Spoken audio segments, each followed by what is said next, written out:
सभी को जय श्री कृष्णा। श्री गणेशाय नमः। आपका आपके अपने चैनल संस्कार कथा चित्रण में बहुत बहुत स्वागत है। आज हम माघ मास की शुक्ल पक्ष की जया एकादशी व्रत कथा का वाचन करेंगे। बोलिए विष्णु भगवान की जय। जया एकादशी माघ मास की शुक्ल पक्ष की एकादशी को कहते हैं। मान्यता है कि इस दिन व्रत करने से व्रतियों को पिशाच योनि से मुक्ति मिलती है। इस दिन व्रत करने वालों को व्रत कथा अवश्य ही करनी चाहिए, तभी उन्हें पूजा का संपूर्ण फल प्राप्त होता है। 20 फरवरी मंगलवार को जया एकादशी का व्रत रखा जाएगा और इस एकादशी के व्रत के महात्म्य के बारे में विष्णु पुराण में बताया गया है कि इस दिन व्रत रखने वाले को कभी भी भूत पिशाच की योनि प्राप्त नहीं होती है। व्रतियों को इस दिन जया एकादशी व्रत की कथा अवश्य ही सुननी चाहिए। तो आइए जानते हैं जया एकादशी व्रत कथा का विस्तार से वर्णन। बोलिए विष्णु भगवान की जय।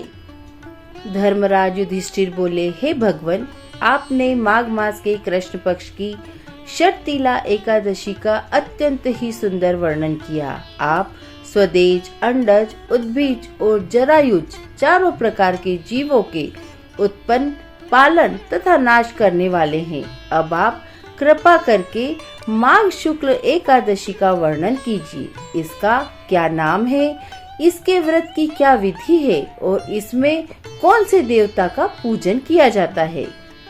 श्री कृष्ण कहने लगे, हे राजन, इस एकादशी का नाम जया एकादशी है। इसका व्रत करने से मनुष्य ब्रह्म हत्यादि पापों से छूटकर मोक्ष को प्राप्त होता है तथा इसके प्रभाव से भूत पिशाच आदि योनियों से मुक्त हो जाता है। इस व्रत को विधि पूर्वक करना चाहिए। अब मैं तुमसे पद्म पुराण में वर्णित इसकी महिमा की एक कथा सुनाता हूँ। देवराज इंद्र स्वर्ग में राज करते थे और अन्य सब देवगण सुखपूर्वक स्वर्ग में रहते थे। एक समय इंद्र अपनी इच्छानुसार नंदनवन में अप्सराओं के साथ विहार कर रहे थे और गंधर्व गान कर रहे थे। उन गंधर्वों में प्रसिद्ध पुष्पदंत तथा उसकी कन्या पुष्पवती और चित्रसेन तथा उसकी स्त्री मालिनी भी उपस्थित थे। साथ ही मालिनी का पुत्र पुष्पवान और उसका पुत्र माल्यवान भी उपस्थित थे। पुष्पवती गंधर्व कन्या माल्यवान को देखकर उस पर मोहित हो गई और माल्यवान पर काम बाण चलाने लगी। उसने अपने रूप, लावण्य और हाव भाव से माल्यवान को वश में कर लिया। हे राजन, वह पुष्पवती अत्यंत सुंदर थी। अब वे इंद्र को प्रसन्न करने के लिए गान करने लगे, परंतु परस्पर मोहित हो जाने के कारण उनका चित्त भ्रमित हो गया। उनके ठीक प्रकार न गाने तथा स्वर ताल ठीक न होने से इंद्र इनके प्रेम को समझ गया और उन्होंने इसमें अपना अपमान समझकर उनको शाप दे दिया। इंद्र ने कहा, हे मूर्खों, तुमने मेरी आज्ञा का उल्लंघन किया है, इसलिए तुम्हारा धिक्कार है। अब तुम दोनों स्त्री पुरुष के रूप में मृत्युलोक में जाकर पिशाच रूप धारण करो और अपने कर्म का फल भोगो। इंद्र का ऐसा शाप सुनकर वे अत्यंत दुखी हुए और हिमालय पर्वत पर दुख पूर्वक अपना जीवन व्यतीत करने लगे। उन्हें गंध, रस और स्पर्श आदि का कुछ भी ज्ञान नहीं था। वहाँ उनको महान दुख मिल रहे थे। उन्हें एक क्षण के लिए भी निद्रा नहीं आती थी। उस जगह अत्यंत ही शीतकाल था, इससे उनके रोंगटे खड़े रहते और मारे शीत के दांत बजते रहते। एक दिन पिशाच ने अपनी स्त्री से कहा कि पिछले जन्म में हमने ऐसे कौन से पाप किए थे जिससे हमको यह दुखदायी पिशाच योनि प्राप्त हुई। इस पिशाच योनि से तो नरक के दुख सहना ही उत्तम है, अतः हमें अब किसी प्रकार का पाप नहीं करना चाहिए। इस प्रकार का विचार करते हुए वे अपने दिन व्यतीत कर रहे थे। देवयोग से तभी माघ मास में शुक्ल पक्ष की जया एकादशी आई।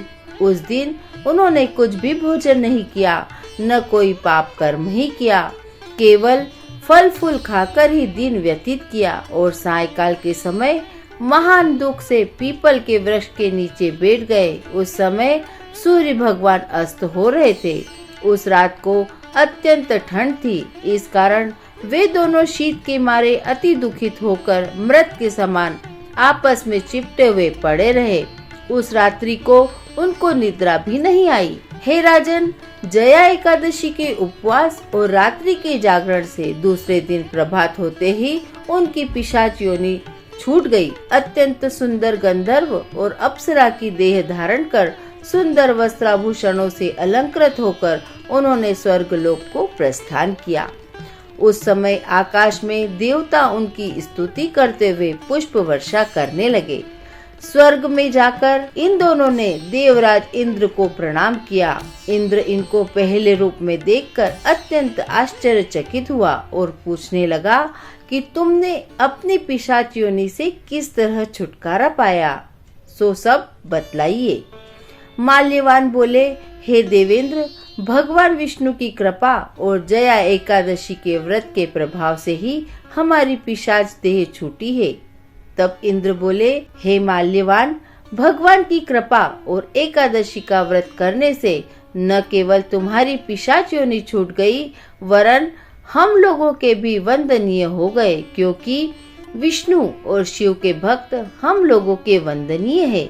अतः आप धन्य हैं। अब आप पुष्पवती के साथ जाकर विहार करो। श्री कृष्ण कहने लगे कि हे राजा युधिष्ठिर, इस जया एकादशी के व्रत से बुरी योनि छूट जाती है। जिस मनुष्य ने इस एकादशी का व्रत किया है, उसने मानो सब यज्ञ तप दान आदि कर लिए। जो मनुष्य जया एकादशी का व्रत करते हैं, वे अवश्य ही 1000 वर्ष तक स्वर्ग में वास करते हैं।